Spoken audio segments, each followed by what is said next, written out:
Brought to you live from Hollywood, California, the Zoomfield Follies. Brought to you by Zucchini's Tricks and Things on the historical Cannery Row.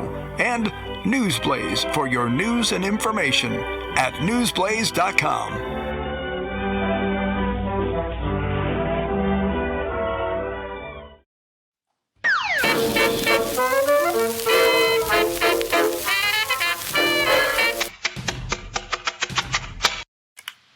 All right. Wow. Hey, welcome to the show, folks, the Zoomfield Follies. You don't know who we are, but in a moment you'll try to forget who we are. I'm Will Roberts, the honest. My two partners, the shaking dog heads in the back of the car. And I won't even tell you who I am. You can see on the bottom of our names are there. Jonathan Molo. Is it Molo? I always want to. The guy in purple coat.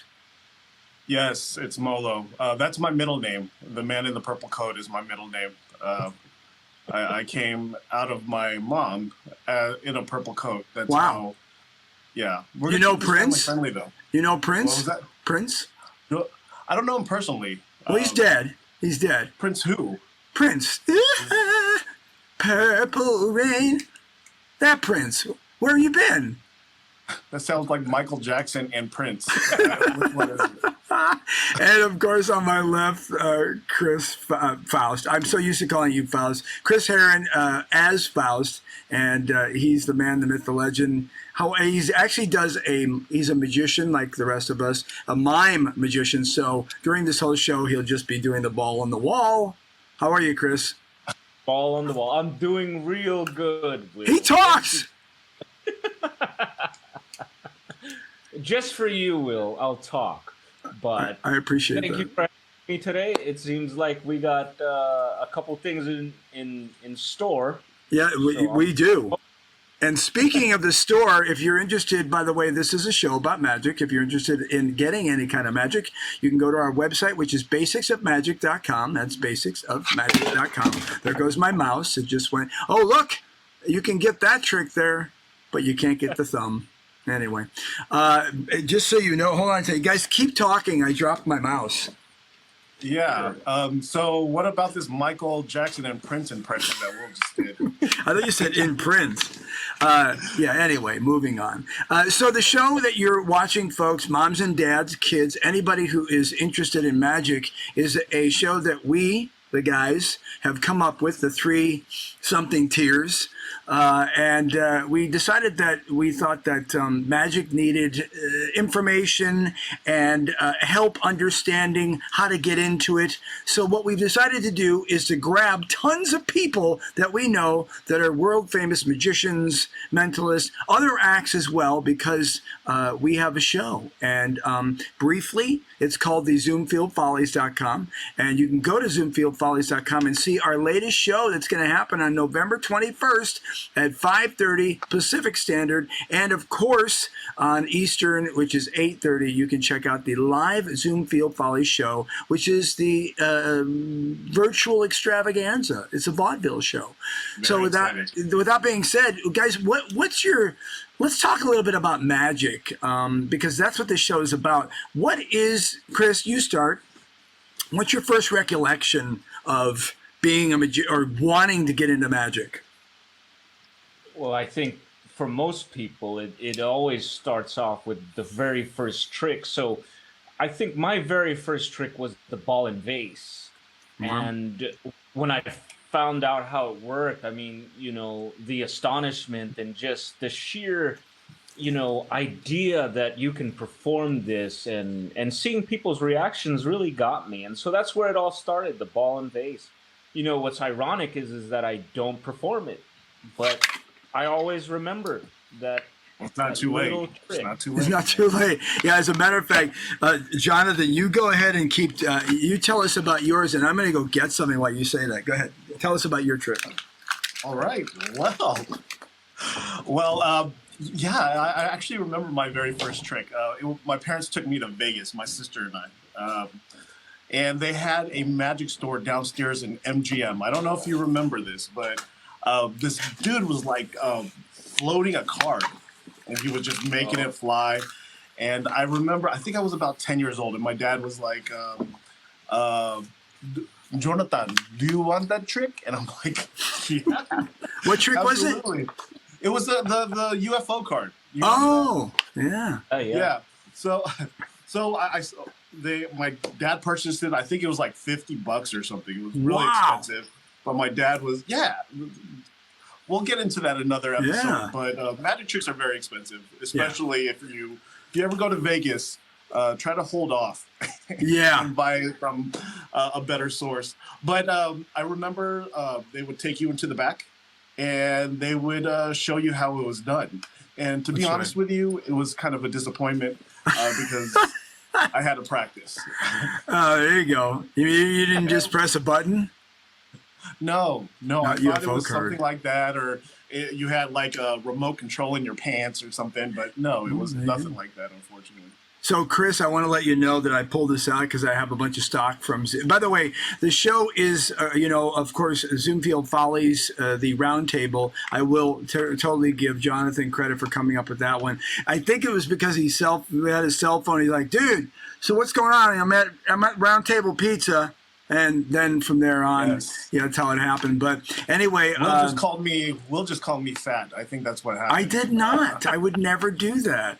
Roundtable Pizza. It could be like a Jamba Juice. Let's do a show called Zoomfield Roundtable. So here we are, and so I will tell you that the idea, a lot of this came from the fact that I worked at a magic shop called Zucchini's Tricks and Things on Cannery Row, historical Cannery Row. Which, by the way, this show is brought to you by Zucchini's Tricks and Things, and the basics of magic is where you can get a lot of the magic that comes from that brick and mortar. And guess what, Chris? A silver ball vase still in the package. I'm going to take it out and I'm going to show our audience. This is the trick that Chris is talking about, but this is a little more upgraded version of it. So basically, the ball and the vase, and we take the ball out and I put it in my mouth, and then magically improve, and then so there it is, the ball vase. What a great trick this is. Yeah, you know what? Awesome. Never performed that way. Well. Yeah, never performed that. Can you tell? That's awesome. You did a great job. I appreciate it. It's all about presentation. I think that ball just got sucked into my heater vent. Or my cat's. That's quite a hairball. So, guys, let's do one more question. Then, of course, folks, we're going to invite you to check out our guest. We're very excited about our guest that's coming on because he's in the wings. He can't hear us, and so with that, but it doesn't matter because he's a psychic, a mentalist. Not like I us. You said psycho. Yeah, not like us, psycho. Oh. Just like us. At least the one in the middle. Hey, I can change that. I can change that position right now, buddy, with the point of the finger. Don't make me. Guys, I want to ask you, what is the thing? Let's start with you, Jonathan. What is the thing about magic? I mean, there are so many people out there that are watching this, that guaranteed, by the way, that are probably going, man, I want to learn magic. But, it seems like a lot of work. What was the moment where you said to yourself, and maybe even what trick did you like grab and go, I just have to do this for my life? Even if it's a hobby, folks, your life could mean a hobby, or it could mean like Jonathan, Chris, our guest, and myself doing it for a living. What was that trick or that moment? Wow. I've been doing magic since I was 10, and it's always been a hobby. But what made this hobby different is I kept on doing it. I mean, I'm 42. I turned 42 this year. And I think that's when thank you. I made it this far. Round of applause. Yes, with all the round table pizza that I've got to eat. But, there's a point in your life where you're just like, you're eating, sleeping, magic. Yeah. And I think this is where you stop calling it a hobby and you start calling it an obsession, a passion. Good word. And there's not a single, it's just something that I love. I think what draws me to magic, and most people, not all, because let's be honest, some of you are a little selfish, but we'll get into that another time. Yeah. It's just we love making people happy. Yeah. I think it's the kind of people that we are. We just love seeing people smile and just having a good time. And that is such a strong moment of making people happy. That's so powerful, right? Right. How about you, Chris? What is that moment in time that you went, you know what, I just got to do this? I know you have a pretty interesting story, but the Reader's Digest version, tell us a little bit about why. Yeah, I mean, obviously you guys know my story, and I want to touch on what Jonathan was saying, is that I think when I really started finding out about how to perform and what magic was truly about, I began to understand, what it meant, like giving magic versus showing magic. Right. And once I started figuring out these elements to magic, I really gravitated towards it. And to make a long story short, I didn't always want to perform. Right. I enjoyed just watching from afar. But I think one of the hardest things to do in magic is to find your voice. And, for me, I think it took a while, and I think when I found my voice, I felt comfortable performing and giving magic to people. Yeah. And that's what really got me. I'll just be brief on mine, although I could go on forever about this story. But, I started off in one of those people that grew up, even as a little kid, going, I'm going to be a performer.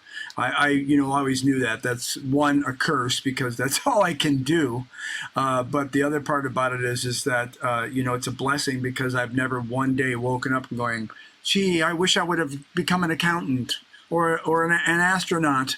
This is what I do, but I'll tell you the moment that really made it for me. I used to hang out at Zucchini's Tricks and Things, and, to the point where he said, you've bought just about everything. Would you like to work here?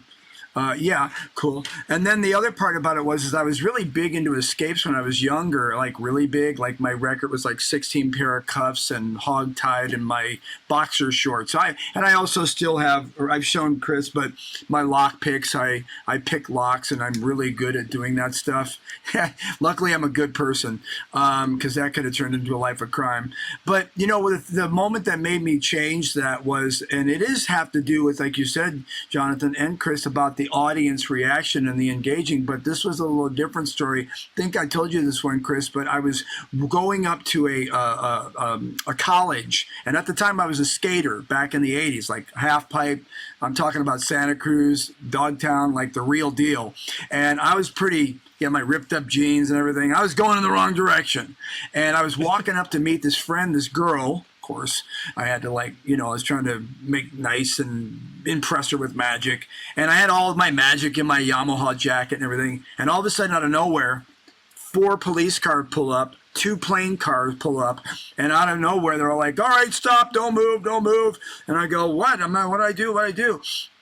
Anyway, they basically detained me and said that someone had broken in and taken someone's car, and it was around the corner, and you fit the description. I'm like, what? So I'm freaking out, and they go, yeah, you're under arrest. So they stuck me in the car, they put my hands behind my back, and they put me in a pair of cuffs. And to make a long story short, that happened 3 times, because I was in the car and they're doing the call, and I go, guys, I don't need these. And then they were taking my stuff out of my car, out of my pockets. They frisked me. They got color changing knives, a set of lock picks. They got, I had sponge balls. I had cards. It looked like Murphy's Magic in my pocket. You know how it is, because back then in school I was Magic Man. But I did this 2 or 3 times, and finally to the point where they brought me to the car and it was demolished. The windows were broken out and everything was like, and I went, and I held them up for the last time. I went, guys, do I really look like I'd do that to a car? And so at that time they kind of laughed and went, yeah, you just got okay. They found the guy who did it. I'm like, okay. And they let me go. But that was kind of the moment in time I went, yeah, I got that kind of a tingle now that I went, I got to keep doing this, because the enjoyment that people get from magic, I don't want to equate us to Dungeons and Dragons or any other weird card like Magic the Cards, which you guys know. Don't you guys play that? Oh, what are you You know, trying the to say? card, yeah. Anyway, but so that's it. That's my story of how I love magic so much. So, guys, we have to take a break and get to our guest. And while we do, we're going to see a pretty couple of funny videos that we like to do. And when we come back, we're going to come with our guest. And Jonathan, you're going to be able to tell us who this person is because you know this person. You guys are like this. He's over here. And we'll do that. But, folks, we're going to take a small break. This is, of course, the basicsofmagic.com for the magic if you want to buy it, or zoomfieldfollies.com. I'm Will Roberts. This is Chris. This is Jonathan. Hang tight. We'll be right back. So, hey, what's up? It's your man in the purple suit, Jonathan Molo. No purple suit today. Yes. Hope everybody's doing well. Wait. I'm sorry. You said your name is what? Jonathan Molo. Yes, man in the not so purple suit today. You kind of said it like the Macro Machine guy, which makes me old. You're like, and My name's Chris Heron, and I am the keeper of Faust. what's up with the Geritol intro? Just 2 tablespoons of Geritol liquid or 2 Geritol tablets contain twice the iron in a pound of calf's liver. Try again. Now let's cover the highly effective and very important skill called conscious adult choking. Try again. My name is Chris Heron. I am the keeper of Faust. And back to you, Will. All right. So anyway, we're out here in Southern California, and I'm Will Roberts, getting ready to go into surgery, and I'm the honest huckster. I kind of look like I'm a homeless guy, which is what my wife told me when I walked out the door today. But I'm hanging out with these guys. They're going to be doing a magic gathering, not the cards, and I'm just We are Asian, though. Wow. I, however, did not say that. But anyway, this is just because I'm doing this because they both need a little help on Instagram, because the only people following them are... This is cool. I have plenty of followers there. Wait, Chris is waving his hands in the air like he just don't care. We're having a great time. I wanted to meet these guys. First time I met Chris, never met this young man before, but I've seen his I've seen his work, and it is awesome. I'm going to say this now, which makes him committed. This is our opening act for the November Zoomfield Follies.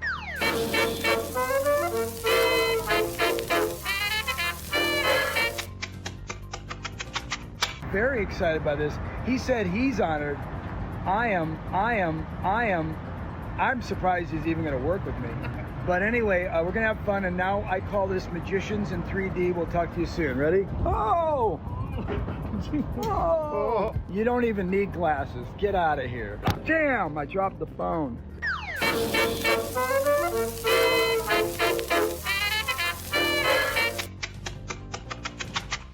All right, wow. I never get tired of that little bit. I get tired of it. Hey, let's just go right into it. Jonathan Molo, of course, the astonishing, the amazing, all in purple all the time. You guys are all like in your gear, and look at me. Whoa. Do you shave those? Do you shave those legs? Only on special occasions. Okay. So why don't you bring our guest in? He's been waiting way too long and patiently. Yes. Make him look important. Yes, he is very important. I met this gentleman about a year and a half ago at the castle. One of the nicest guys you'll ever meet. I've had an opportunity to watch him perform numerous times. And one specific time that I remember, this is a story I wanted to share with all of you about Nader. During his opener, he asked the audience to name a month and day. That's all he asked. There's no stooges. This gentleman named, for example, he just named October the 25th. I don't think that was the date. But Nader cleanly pulled out his wallet, took out his driver's license, and the month and day that this guy named, this random dude named, was on his driver's license. I looked at the gentleman next to me and I was like, what the, fill in the blanks. So I actually emailed Nader the following day. I wanted to know how it was done. I was like, you have to tell me how it was done. So he was nice enough to actually tell me how it was done. But I haven't felt that moment of astonishment in a long time. I erased it. I erased that email. Didn't want to know how it was done. This dude is just amazing. Did you forget? What? Did you actually forget? No, I didn't. Okay. I didn't. I decided not to read it because I wanted to keep that feeling. But that's awesome. This gentleman is an amazing mentalist out of the world famous Magic Castle. Please welcome Nader Hanna. Nader. Hey, there we are. it is. Thank you guys so much. Will, thank you for putting all this together. Chris, always an honor to work with you, sir. And Jonathan, you are amazing, sir. I really am very humbled and flattered. Nader, we've had many. And Nader is a awesome, just an awesome gentleman, awesome friend. We've had many conversations in the castle. We shared a couple of meals, and he is just one of those guys that everybody likes. Absolutely. So let's clarify before we go on that when you're mentioning the castle, we're talking about the Magic Castle, that if you are in Los Angeles, or even if you're not, magic, you know that the Magic Castle that's been around since 50 years, it is the infamous, the amazing, sort of a Victorian place, and it has different levels of really cool places that you can see magic. So that's what we're referring to. And when you get into magic, folks, of course, basicsofmagic.com, you will definitely know what the Magic Castle is, because it is pretty amazing. So Nader, let's talk about how did you begin your trek, or did you stumble into magic? How did you get into it? Sure. My father was an amateur magician in Egypt, which is where I was born. Okay. And he showed me my very first card tricks around the age of 7 or 8. We had just immigrated to the United States, and I had no friends. I did not know how to speak English. And it was through those card tricks that I made my very first friends. Wow. Essentially, the card tricks were somewhat of a handicap for me, because I could not interact with people. I was very shy, and it made me feel special to be able to hold a deck of cards and to show a trick. But the one trick that my father taught me was not sufficient to last me the whole school year. So eventually I had him teach me some more. And a relative of ours bought me my very first book. His name was Ezet. I'll never forget this. And I brought it here. Oh, is this it? Oh, the Klutz book. Awesome. Yeah, the Klutz Book of Magic. Love that John book. Cassidy and Michael Stroud. And this was my very first, this is actually the first magic book that I owned. And I recommend it. Yeah, it's a good book. Filled with wonderful tricks. It used to come with props like rope and a ring and things like that. Yeah, me too. Other secret magic props. Yeah, there you go. You know what's kind of funny about your story, Nader, is that it's very similar to a lot of our stories, that we used magic to break out of our shells. I'll be honest with you. I was the quiet Asian kid in class. I just couldn't spit out a word. I got nervous when it came to, talking to people. And look at me now. I can't stop talking. So yes, that's true. Yeah. Well, you know what? I actually, I wasn't that way. I just couldn't stop talking. It doesn't surprise these two. I believe you. Yeah. But, it is a good point, and I know Chris will say this too, but magic is such a great thing because of dexterity. By the way, there's a running thing on this show that you must all know, that if you don't have in arm shot a deck of cards, then you're out of the show. You're just going to have, I hope you have a deck of cards near, because I will be looking for other co-hosts if you don't. Anyway, and look at me, I'm bold. I got B back. No borders, folks. Okay, this is not a show for Will to show off. Yeah, right. Look at my invisible deck. Yes, look at that. Name a card. Okay, I'll take that invisible deck. All right. But, I remember being in school and being the geek and being the guy that was I wasn't popular at all. But then, in high school when you got magic and I was walking around and doing stuff, I was always late to school because you're always stopping to do a magic. So, Chris, how about you? Were you shy? I think I still am, Will. Yes, you are. Yes, you are. Yeah, there's this thought that a lot of people who get into magic are truly introverted. Yeah. So sure. I'm no exception to that rule, and magic has always been part of my life. Because of the way people respond to it. Right. And I enjoyed that just as much as performing it. So magic is just it's a powerful thing. A lot of people think of magic as just tricks, but it's life changing.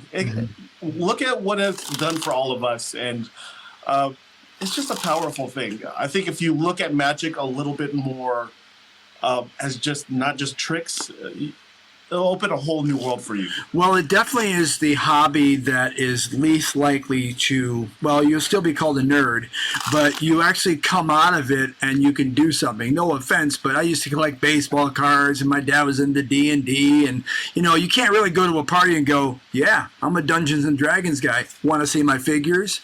I mean, you can't do that. Dice? You want to see my dice? I got a whole bag of them, at least with magic. So let me ask you, Nader, did you start off wanting to do mentalism, or did you start off as a dove guy? How did you start off? A lot of people don't know this. I started off as a very competent close-up guy. I did a lot of card magic, coin magic, rope magic. I did mix mentalism in there, but at the time it wasn't something that I was totally focused on. And it wasn't, and I actually can tell you, I could pinpoint exactly when I started mentalism. It was around 2008, and I had fallen away from magic. I was actually in seminary school. Oh, wow. And I had a year to go left in seminary. Okay. And I was walking down Hollywood Boulevard, and I stumbled on Hollywood Magic. Oh, wow. I walked in, and it rekindled that spark within me. And I remember at that day, it was just so exciting for me. I wanted to go back. I went back the following week. And my sister at the time was living in Studio City, and I told her, I went into a magic shop and it was exciting again and all that good stuff. And she said, well, if you like that shop, there was a shop down Ventura that Magic I Apple. close by to. Yeah, and I went to the Magic Apple. I met a magician there at the time. He was working. His name was Michael Rangel. Oh, yeah. I know who that is. Yeah. Awesome. I told him I was interested in mentalism. He sold me my very first 2 books on mentalism, which was Anneman's Practical Mental Effects and Corinda's 13 Steps to Mentalism. You gotta have that one. Starts gotta have that one, yeah. And so around 2008, I completely shifted to mentalism, and I've been doing it ever since. Incorporated hypnosis as well into the show. That's Nader, awesome. I've watched your show many times, mostly at the Magic Castle, but at where was that where we performed together? Where was that? Folsom State Prison. Oh, sorry. Magic. I believe it was Magic Mania. Where was it? It was in that theater where we Pop Hayden. Santa Monica Playhouse, and Nader killed it. His stuff is just strong, and he's such a likable guy. You want him to succeed. And you want him to succeed. That's good. No, but let's be honest. Oh, I hope he makes it. I hope he doesn't. There are some of you out there that are just like, you present your magic like not a nice person. Yeah, I hear you. Yeah, like it or not. At that time, you're just like, I wouldn't care if you you failed or not. But Nader had just this positivity about him that and that smile's infectious. Hey. It's all about love today, guys. Yeah, do that for you. Actually, I have a story about Jonathan, if you'll let me. I would like to say it. Yeah, but this is a kid's show. It's a kid's show. Yeah. Just to show the generosity of Jonathan Molo. So that particular night that he's referring to in the Santa Monica Playhouse, I was booked to open the show, which was meant to be outside, outdoors. And I was completely happy to perform. I'm happy to perform anywhere. And Jonathan Molo was headlining in that show. And Jonathan Molo called the gentleman who booked us and completely told him that Nader should be on stage and I will open the show, and forfeited his position so that I have a chance to perform on stage. And that's how kind and generous Jonathan Molo is. Wow. You mean this Jonathan? That Jonathan. That guy. No, Nader, you would have done the same thing. I think if we had more people that were kind and caring in the magic community and wanting all of us to succeed, because we'll all get a chance. Yeah. Yeah. Well, that good thing about magic is that, one of when we were talking about why magic and so on, is that it has a really great community of people. I mean, when you're doing stuff and we all decided afterwards we were going to sit around and just kind of, whatever, move monkey, they call it. That's what they call it, if you're trying to learn moves. If you want to just kind of play around and just go like, hey, here's my trick, my double lip, whatever, that would be, it's totally acceptable. When you go to a magic shop, and a lot of times, as a magician, you don't go there to go, hey, what's new? Yeah, I mean, you do. And then you buy tricks and you come home and throw them in a box and, they're there with the other 600 that you haven't touched in your last 2 years. But you go there because you know that you might be talking to some of these people and, and you're playing and having a good time. And that's really, again, the camaraderie part of it is a very biggie. Hey, guys, we're going to take a small break. And then when we come back, I was told that Nader's going to show us how to do a quick trick. I love that part. Good. Well, hang tight. Of course, you're watching the Zoomfield Follies and, of course, the Roundtable. You can go to basicsofmagic.com. Basicsofmagic.com is where you can buy tricks. You can also get a coach if you want any one of these people here, there, to be able to independently coach you on Zoom or Skype or whatever. They can do that, or an in-person show, depending on your deal and covering up and being distanced from you.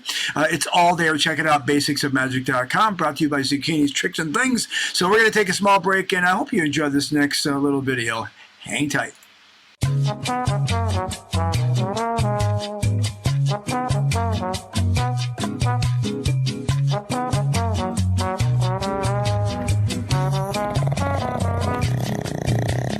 Sir, will you get up, please? Noodle, we have to get up. All right, one more time. One more time. All right, you're up. Noodle, you want a treat? Okay. Oh Lord. Hey, Chris, throw out a question for our guest, and then we're going to get into, of course, the trick. But anything you want to ask him, he's here. Like where? Nader. Yeah. Yeah. If I may, Nader, I wish we had more time to talk about your story, because I do love the story that you gave us, at least being in seminary school and then finding your voice in magic, and I do believe that that's part of the magical journey here. But I know there are a lot of people out there who are just getting into magic. How would you describe mentalism, and what kind of magic would that be for you, at least? Sure. Well, with mentalism, I can't say it any better than a gentleman named Ian Rowland, who said that mentalism is acting, lying, and enjoying it. You mean politics? I'm sorry. Wait a minute. Apply to politics too. That's great. That's great. Yeah, mentalism essentially is feats of ESP performed on stage. It's a variety of feats. There was a shift in mentalism from the early history of it, where it was essentially those who did more psychic feats to promote themselves as a genuine psychic. And sometimes they would even try to do headline predictions and predict the future. And then with the spiritualist movement, that kind of all was encapsulated as far as the early mentalism. Yeah, 20s and 30s. Magicians, yeah, definitely. And magicians in the early part of the 20th century started adapting some of those mental effects and incorporating them, such as Animan and Dunninger. And today, mentalism just integrated within magic, and it's become a staple in many magicians' toolbox to do a mentalism effect. And then you have those that solely do mentalism, which is kind of where I am. and I don't do magic in my show.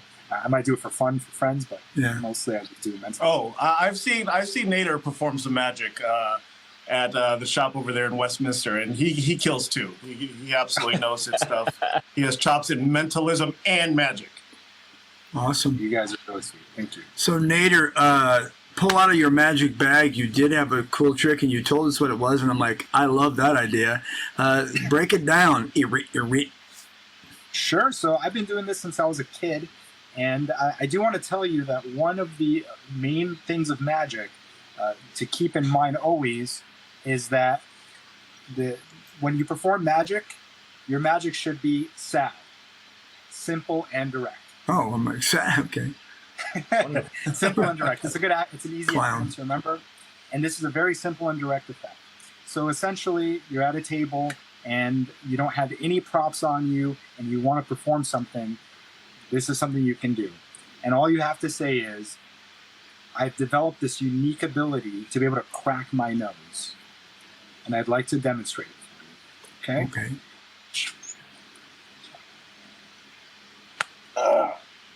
Wow. Every time. That hurts. That made me cringe right there. I have a big enough nose that would make a larger noise, but... Oh boy, oh boy, oh boy. And for the method, it's very simple, actually. You're not making the noise with your mouth. You're actually taking your nail, putting it just under your teeth, and doing this. But because you're creating a sort of a vacuum there somewhat, you're amplifying the sound with your nail and teeth. Do it again. Sure. Do it again. Oh. Does it work on Filipino noses? Very convincing. All right. That's awesome. I don't even know if it works on Filipino noses. Oh, wow. Oh, yeah, it's too flat. It's not working. Luckily, there's a 7-second delay on this show. That's awesome. It's a very simple thing you can do. That's awesome. I still do it today. I learned it when I was a kid, and I love it. It's just a little minor effect, but you'll be surprised. The simple things are some of the best things, and in this case, it's very simple to remember as well. Well, I'm good at pulling your leg, or your leg. Yeah, that's it. You know what I do like is, if I may, Will, what I do like is that you have that acronym, SAD, simple and direct. And, for someone, that's new in magic, I definitely think that's important on just how to perform it. It is. I appreciate absolutely. it. Yeah. I think the rule that I heard is very similar to that, is that the spectator has to be able to describe what you just showed them in one sentence. And I see a lot of magicians, I'm like, I'm going to add this and I add that. Yeah. And it just gets convoluted. And don't do that. Yeah. I tell them to use the KISS method. Keep it simple, stupid. Yeah. Right. There you go. Absolutely. Ladies and gentlemen, our wonderful, illustrious guest, which you should know, is going to be on the Zoomfield Follies. And by the way, I'll do a little plug for that in a little bit, talking about Zoomfield. Yeah, we're all pointing towards him. Wait. God, come on, I can't get this right. Anyway, we are so, Nader, very happy. Nader, how do you say your last name, Hanna? Yeah, Hanna's perfect. There he is. Look at me. I didn't even need a second chance for a rehearsal. We really appreciate you coming on the show. If you look on the bottom of here, you can see that there's information about where to go to his Instagram, and we want you to check it out. Follow him, but not really physically follow him or stalk him. Just check him out, and we'll have you back on again, but we are very excited to have you on the show coming up. So thanks a lot, guys. Big applause. So much. Give him applause. We need some applause. Yay! All right. Okay. All right. Thanks a lot. See you next time. See you next time. Guys, woo! Wasn't that fun? Nader's amazing. He is amazing. And, I just want to say that thank you, Jonathan, for pulling him in and getting him to do this, even though you must not have told him that I was going to be here. But that was, tell people. Yeah. So, what a wonderful story, just wonderful. Maybe not. Yeah. Any last thoughts on magic that you want to say? Each one of you. Chris, start with you. I think, magic is to be enjoyed, and I think it all starts with what Nader said. Simple and direct. Yeah. Yeah. I agree. I What do you think? You talking to me? Yeah. Watch this. Oh, yes. What? Ow! See, I have a feeling your wife is in the background going for that noise. I don't know if you're that. I don't know if you are have that much dexterity. Oh boy. Who has their cards? That's fine. I have my cards. Here goes Will showing off again. Guys, before we go, I'm going to put this up here and tell you folks that the Zoomfield Follies, I got to get over here now. Zoomfield Follies is on the 21st of this month. Let me get some more light on me. Well, that's really dark. It's on the 21st of 2020, of course, 5:30 p.m. Now that we're all like out of the election season, we're not all freaked out about what's happening in the country. Well, 71 million of us are. But anyway, we want you to come to the virtual extravaganza. It's going to be a lot of fun. Check it out. We have some great people. I'm going to put my glasses on to read it. Of course, Scott Blugren. I know I said that, Blugren. Meadow Perry, who does an awesome bubble magic show. And, of course, Nader Hanna, our psychic entertainer. The guys, Jonathan, and he'll be out here doing his thing. Chris, of course, as Faust, who is simply amazing. I think we're still waiting on one or two other people that might be included in this show, which we're very excited about. But make sure you check out zoomfieldfollies.com to find that all out. That's it, man. There is a pose. My magic pose. Oh, there it is. But thanks a lot, guys, and we'll see you next week, okay? Yes, looking forward to it. All right, folks. Thanks a lot. Be safe, be well, and be magical.